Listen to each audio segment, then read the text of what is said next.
If I say 2 graphics cards in one personal computer, your first thought is probably something like SLI or Crossfire, and that's completely understandable. These give either NVIDIA or AMD graphics cards running identical GPUs to work in tandem. The result is not a perfect 2x scaling factor when it comes to frame rates, but a still acceptable 50 to 80% roughly boost when it comes to most games. For NVIDIA graphics cards, SLI requires exact GPUs, exact VRAM amounts, and of course an SLI bridge. As for AMD, things are a little less strict. For newer cards, you'll only need 2 cards with identical GPUs, and that's pretty much it. Crossfire bridges aren't required for the latest series of Radeon cards, and VRAM does not have to match either, meaning that you can crossfire, for example, 2 R9 380s, one with 2 gigs of VRAM and the other with 4. Games simply recognize the lowest VRAM card as specified by the current configuration. But what about combining 2 cards with totally different architectures? Is that even a thing? And if it is, what is that called? Well, obviously it is a thing because that's what this video is about. It's called Explicit Multi-Adapter, or EMA, a term dubbed for the ability of DirectX 12 to recognize and utilize GPUs of different architectures. Theoretically, you can even run both your CPU's integrated graphics alongside your discrete GPU, although it is recommended that you pair GPUs of similar performance for the best results. Currently, only Ashes of the Singularity has support for this feature, and it's because EMA requires a complete remapping of a game's architecture for the sake of implementing SFR, or split frame rendering. This has the effect of splitting individual frames into multiple tiles to be rendered by separate graphics cards.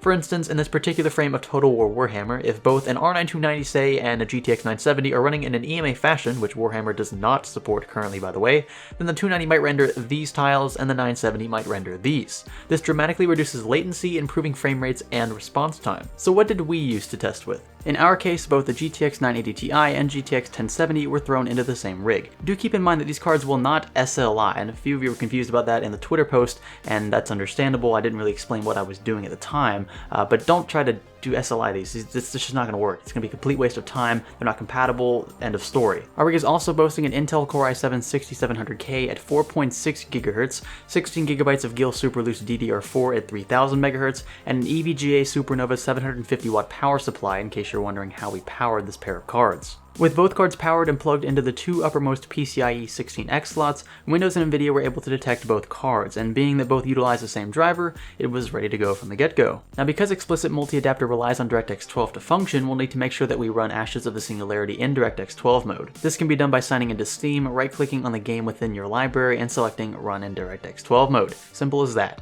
After loading, hop on over to the Options tab, select Video, and select Enable Multiple GPUs. Ashes of the Singularity will now utilize DirectX 12 and both of your installed graphics cards to render the images you'll see when gaming. Remember, for our test, we'll be using both a GTX 980 Ti and a GTX 1070, 2 cards that are very similar when it comes to performance. If you're wondering how we figured that out, you can check out the video where we benchmark both of them in the card right here. With that, let's find out how these cards do when paired together.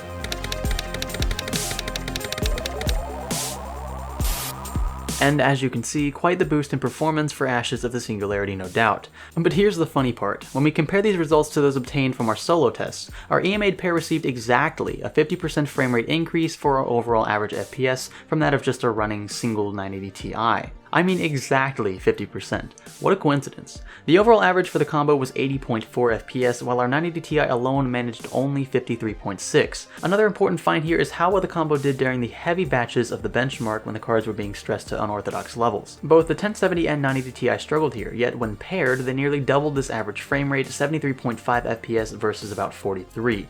So for this particular combination, it appears as though the extra intensive segments of the game benefited the most, which is actually great news. And from this, we can make inferences about the current state of Explicit Multi-Adapter. It behaves quite a bit like SLI or Crossfire does in terms of performance benefits. 50% is a solid frame rate gain for any graphics card combo, and with Ashes being the only game not in beta to currently support EMA, I'm actually quite surprised by how well this game scaled. Also, given the current state of asynchronous compute for both AMD and NVIDIA cards, you'll be better off opting for an AMD graphics card as your primary display device for games like this, at least until NVIDIA gets their async problems figured out. If they ever do. Come on, Green Team. In conclusion, I was pleasantly surprised by what we found with our pair of cards. Even though the GPUs are based on entirely different architectures, they managed to render separate tiles of each passing frame without a hitch, reducing unwanted latency and boosting those good old frame rates. Expect more DirectX 12 games featuring Explicit Multi-Adapter to be released in the coming months. If you liked what you saw in this video, be sure to give it a thumbs up, let us know you think we did a good job, give us a thumbs down if you feel the complete opposite, or if you hate everything about life.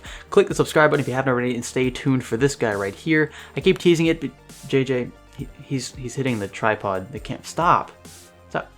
What are you doing? I told you all I would try to get him to stay still for a filming of a YouTube video. He's about to bite me. I know he's about to. Stay chill for just a few more seconds. As I was saying, stay tuned for this card right here. I keep teasing it because, well, the day is vastly approaching, folks. What on earth are you doing? Whoa. Anyway, this is Science Studio. Thanks for learning with this.